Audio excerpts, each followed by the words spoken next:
Thursday because we are back with another episode of Retail Media Thursdays. My name is Michelle Irwin, VP of Marketing at Sky, and today I'm really excited to be meeting with Rebecca Clark, Head of Performance Media at Kinase. Becky, it's so nice to meet you. Welcome to Retail Media Thursdays. Thank you so much. It's really good to be here. Very exciting. Do you want to introduce yourself and tell a bit more about your role at Kinase? Yeah, absolutely. So I'm Head of Performance Media here at Kinase. I've been working here for about 2.5 years, but before that I worked more traditionally in the social space in big network agencies like Publicis Group.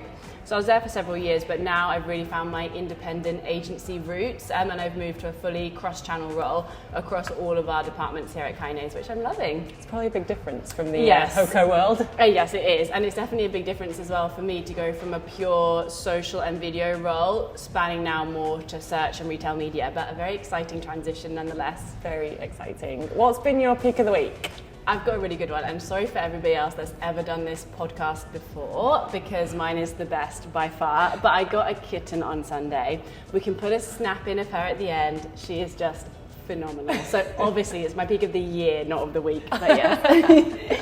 We will definitely put a snap of her. What's her name? Fregola, which everyone's like, what does it mean? It's a tiny pasta from Sardinia because we just went on a holiday there and it had to be done. And she looks like that, so it makes sense. That's very Beckham-esque. Don't say that. Well, maybe. Maybe we can be Posh Spice vibes, that's okay. So which pub are we in today and why did you choose this one? We are in the Fox in Old Street. We chose it, well, number one, because it's very close to our brand new office, which is just around the corner on Stratton Street, and also perfect for me because I live very close to here, about 20 minutes walk in East London, which is by far superior to West London. Sorry everybody who lives in West London, but it's the best. Well, I'm leaving because I live in Southwest. Oh no! Okay, well we can still be friends. But yeah, East London is the best. Battle of London. Exactly.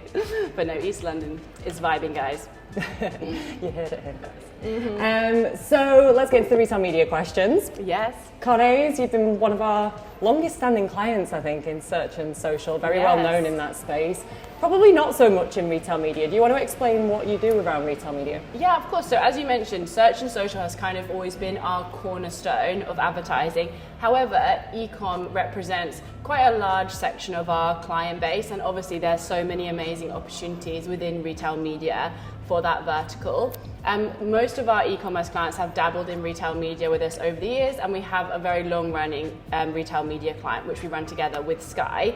And as I said, even though our experience lays mostly within search and social, we're always looking for new opportunities to grow for ourselves and for our clients. And I think retail media is just one of the most exciting opportunities around at the moment. It's also a very hot topic internally at Kinase. And especially with our partnership with Sky, because we're looking at a lot of direct opportunities with Sky where we can partner with yourselves to help offer retail media to clients with an agency perspective to help kind of contain and strategize their brand. So it's a very exciting time. It is very exciting, and I think as you start to see the connectivity between these three channels, it just makes total sense for you to expand into that space. 100%, because if you forget about retail media, then you're missing a key piece of the puzzle and you're missing out on a really core percentage of sales as a potential for your clients. So yeah, it's foolish to forget about it. Yeah. So you work with a lot of clients, as you said, search and social, in verticals that don't sell on Amazon, like travel, for example. Are these clients starting to ask you questions about the opportunities of retail media networks for them, and how do you approach this from your perspective? Yeah, definitely, that's a good question. So I think even for clients that haven't traditionally been able to advertise on retail media, so as you mentioned, travel clients, and one of our longest running clients within the agency is a travel client. And although it wouldn't have been traditionally an avenue they could explore, with recent changes to retail media and then becoming more similar to social commerce and more video focused, that's definitely an area we're looking to explore with our clients.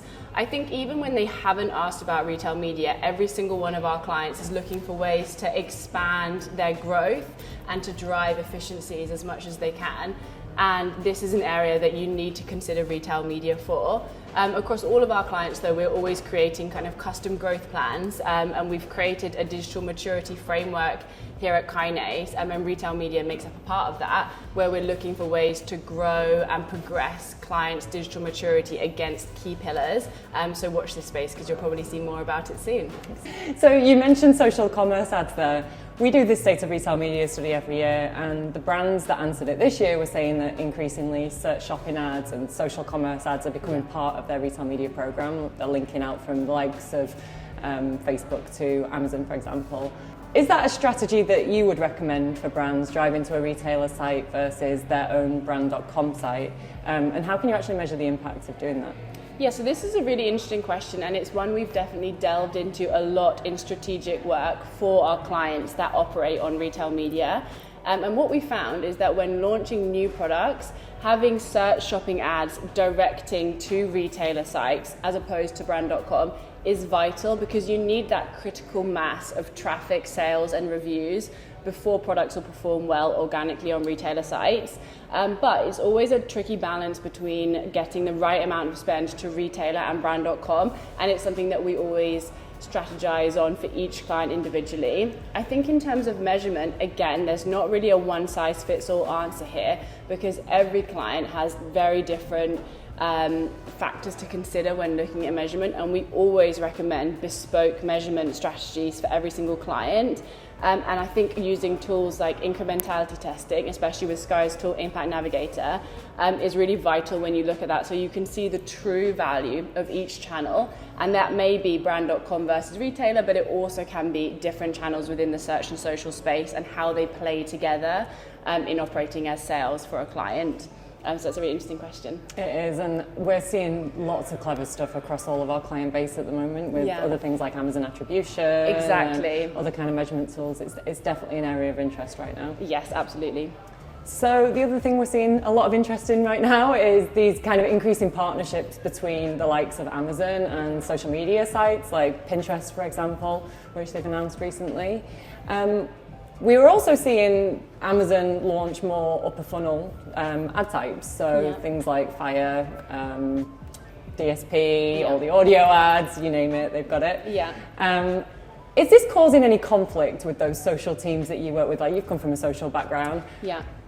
Well, this is actually a perfect question for me with my social background, but what I would say is absolutely not. So the way that we've always encouraged budgets here at Kinase, but also at other agencies I've worked at where we look at social, is you should see social ad spend or social and video ad spend as one kind of big pot of budget, and we try to remove clients from a view of seeing segmented sections of budget, and what we try and identify is any performance avenues or growth avenues for each client. So to have more avenues to play on for social, that can only benefit that way of thinking. So we haven't seen any conflict. If anything, we've seen more opportunity and more interesting ways of seeing clients' path to growth and ways to advertise their brand. I think what's more important is them, rather than thinking of opportunities on specific channels, is thinking of the best place to reach your audience and to tell a cohesive story about your brand across as many different touch points as you can. So as I said, having more retail media space to play in, even from a more traditionally social background, is actually really exciting. Yeah, it's all about, it doesn't matter which channel it is, as long as it's about the customer experience, that's all that matters. Exactly. Okay, we're done with the retail media portion of the interview, but now it's for the hard bit. The quick fires, let's go. Okay, so we were just talking before this. You're obviously a very big reality TV fan. Yes. Love Island or X on the Beach? Oh my God, definitely Love Island, although the thing is it takes over your summer. So I didn't actually watch it this summer, but always I'm a Love Island fan. Big Brother or Dancing on Ice? Oh, definitely Big Brother. And I will absolutely be watching the relaunch this year. And that's about the knowledge of my reality TV, so I'm going to have to think of another topic. No, then leave it there. Yeah. Only one reality TV question is good. So we took some of your team recently to Pub in the Park, and Ronan Keating was playing. Was he? I didn't know that. Can you name any other members of Boyzone? I actually can't. You're as young as the rest of your team then, Becky. I actually can't, I'm sorry. We're getting closer to Christmas. When do you start your Christmas shopping? Oh, that's an exciting one. For me, I'm a Christmas-aholic. I absolutely love it, and I always think any opportunity is a good opportunity for self-gifting and for gifting friends and family. So I'm literally I was looking at my sister's Christmas present last weekend, guys, so that's beginning of September, so very early. Although this will come out in November, so. I start very early with Christmas shopping. And when do the decorations go up? Well, because as you may have heard earlier in the interview, I've just got a brand new kitten. We're now having a big debate in our household, Christmas tree or no Christmas tree, because they're essentially like a giant cat toy. So this year there may be no Christmas tree, but there will absolutely be Christmas vibes. I have fairy lights in my house all year round, so they're there currently. Well, it was so lovely to meet you. I know we're spending the afternoon together now, so looking forward to that. But cheers. Cheers.